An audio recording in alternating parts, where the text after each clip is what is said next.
CBN Vida Profissional, com Andréia Salsa. Ainda bem que eu trouxe até meu guarda-sol. Tenho toda a tarde, tenho a vida inteira. Já se foi aquele tempo da ladeira, irmão. Já se foi aquele tempo da ladeira, irmão. Meu escritório é na praia, eu tô sempre na área, mas eu não sou da tua laia, não. Meu escritório é na praia, eu tô sempre na área, mas eu não sou daquela laia, não.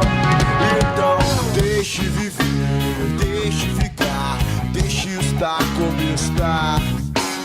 Deixe viver, deixe ficar. Andréia Salsa, nossa comentarista, para melhorar, ascender na carreira profissionalmente. Andréia também é, vou dizer consultora, mas é mentora de líderes, tem grande experiência na área corporativa e sempre nos ajuda aqui às quartas-feiras, também é professora universitária. Tudo bem, Andréia? Olá, Mário, tá me ouvindo bem? Tô te ouvindo bem, você não tá nos ouvindo, não? Ah, que bom, não, que eu tava aqui vendo um microfonezinho fechado, mas só tá aparecendo para mim, mas que bom que você tá me ouvindo. Tô te ouvindo, Andréia. Boa tarde, Mário. Boa sua bola aqui, fala o seu currículo, você vem com uma história dessa, André? De onde você tirou esse negócio aí de... Não, e eu falei assim, poxa, logo com essa abertura que tem música, Murilo botou uma música aí que tem a ver com o nosso tema, você fez essa apresentação maravilhosa, eu tô muda, mas que bom que deu certo, Mário. Não, você não tá muda, não. Perguntou, André, você não tem que fazer, não, André? Inventar um negócio de resort office? Até parece que alguém vai para um resort trabalhar. Que história é essa? Pois é, Mário. Primeiro, boa tarde a você, boa. Aos nossos colegas aí do estúdio, aos ouvintes. E, pois é, foi uma reportagem, inclusive, da nossa querida amiga Dinah Sanchotene, e eu fui até uma das pessoas que foi convidada para ser fonte, e é uma tendência, Mário, que já começou em vários locais e veio para o Espírito Santo, né, que é liberar as pessoas para trabalhar de qualquer lugar, no verão especialmente. Mas antes da gente entrar para falar desse tema, eu só quero fazer uma observação aqui que eu acho que vale, por conta que eu queria quase que prestar uma homenagem ou reverenciar o Abílio Diniz, porque quando a gente fala de carreira, de mundo do trabalho, né, ele faleceu ontem, foi um homem muito importante, um grande executivo do Grupo Pão de Açúcar, responsável por vários programas, né, de coisas, inclusive, que eu já falei aqui, pioneiros, como, por exemplo, o programa de trainee, foi o Abílio que construiu, trouxe isso de fora para o Brasil, isso já foi uma febre, agora até diminuiu um pouco essa coisa de programas de trainee, mas foi um executivo que contribuiu muito para o amadurecimento das relações de trabalho no nosso país, e eu sempre o cito muito nas minhas aulas, nas minhas consultorias, quando vou falar sobre cultura organizacional. Então, queria aqui só fazer esse parênteses para os nossos ouvintes, para todo mundo que está nos ouvindo, que Abílio Diniz é uma figura que merece aí todo nosso respeito pela contribuição que ele nos deu no mundo do trabalho, né, no Brasil. Ajudou a gente a beça a evoluir nas práticas de gestão de pessoas. Excelente lembrança, André. Excelente e fundamental lembrança. Ainda mais você com a sua experiência. A ideia do trainee, ele que trouxe para o Brasil?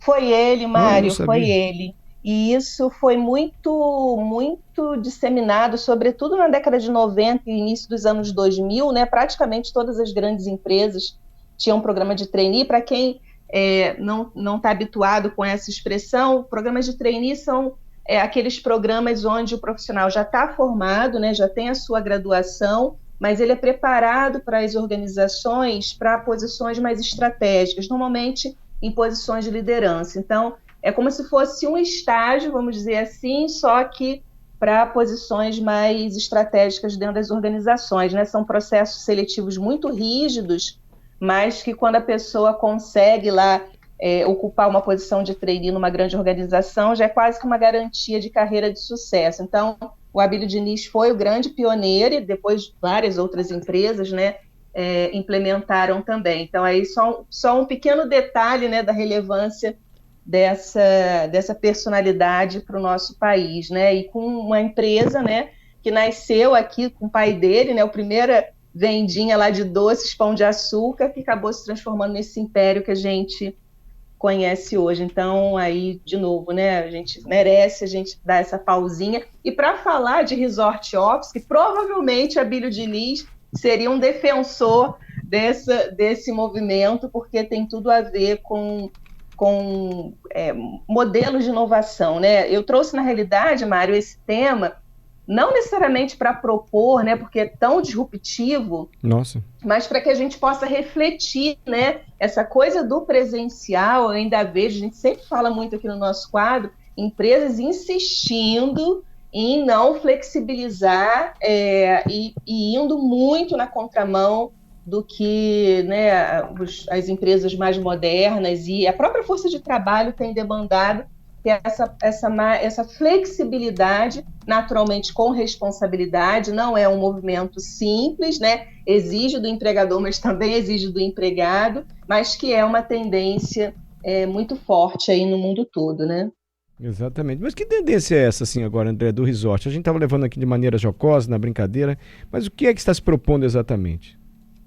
Na realidade, assim, vamos dar um exemplo concreto. Primeiro, citar quais são as empresas capixabas, né? Porque a gente já tem empresa capixaba, são duas empresas, inclusive, com nomes parecidos. Uma se chama Nextly, eu não sei se é Lextly ou Lextly, não sei a pronúncia, a outra é Trustly, ou Trustly.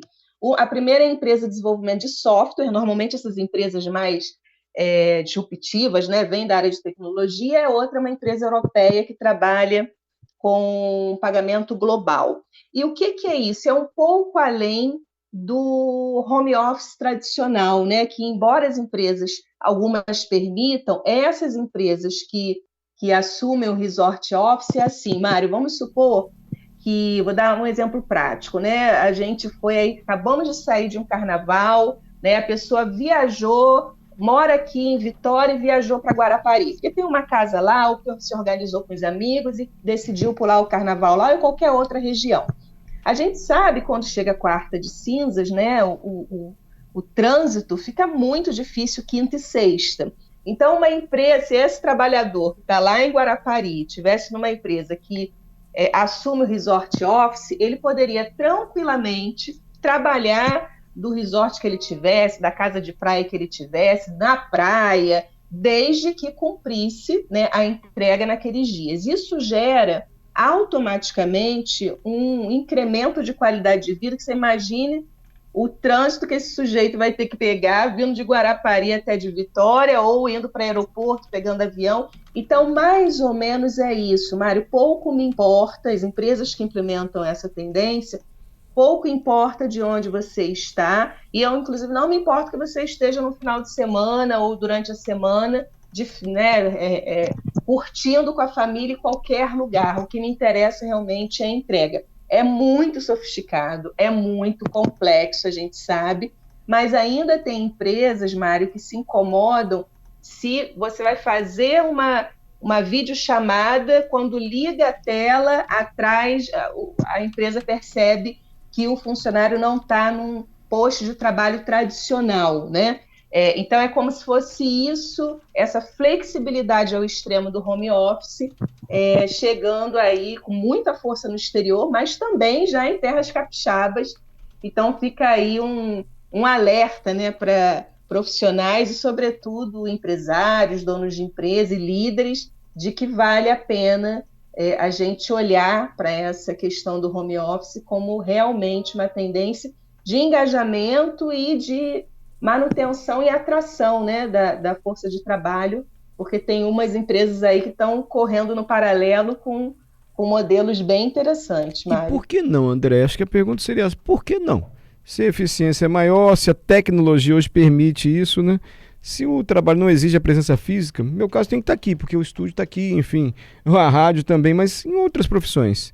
Quem trabalha com, não sei, um tipo de auditoria, ou por que não permitir isso, hein? Pois é, a gente ainda tem, né, Mário, aquelas grandes discussões que a gente tem aqui no nosso quadro, que é revisitar, né, o lugar do trabalho na nossa vida. Então, o trabalho sempre veio muito acompanhado de quase que um sacrifício, né, quase que...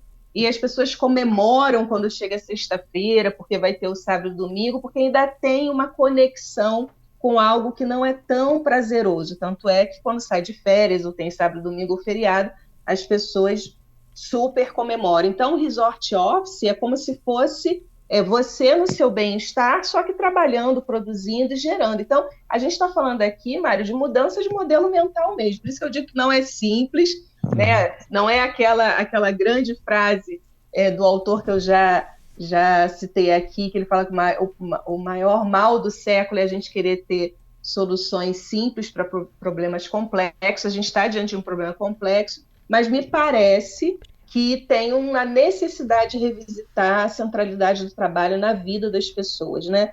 E aí entender que o que importa é entrega e não aquele famoso, né, comando e controle, domínio sobre a pessoa e a agenda, como a gente já teve tradicionalmente durante muito tempo, né? Então, eu entendo que é isso, e quem consegue lidar bem com isso, eu não tenho dúvida, com base na minha experiência, que vai sair muito na frente. Agora tem, por um lado, de novo, né, desafios para o empregador de se rever e flexibilizar, mas também para o colaborador, porque um modelo desse exige responsabilidade e contrapartida, né, claro, do compromisso ali com a entrega. Então, eu vejo que tem muita relação com a alteração de modelo mental, sem sombra de dúvida.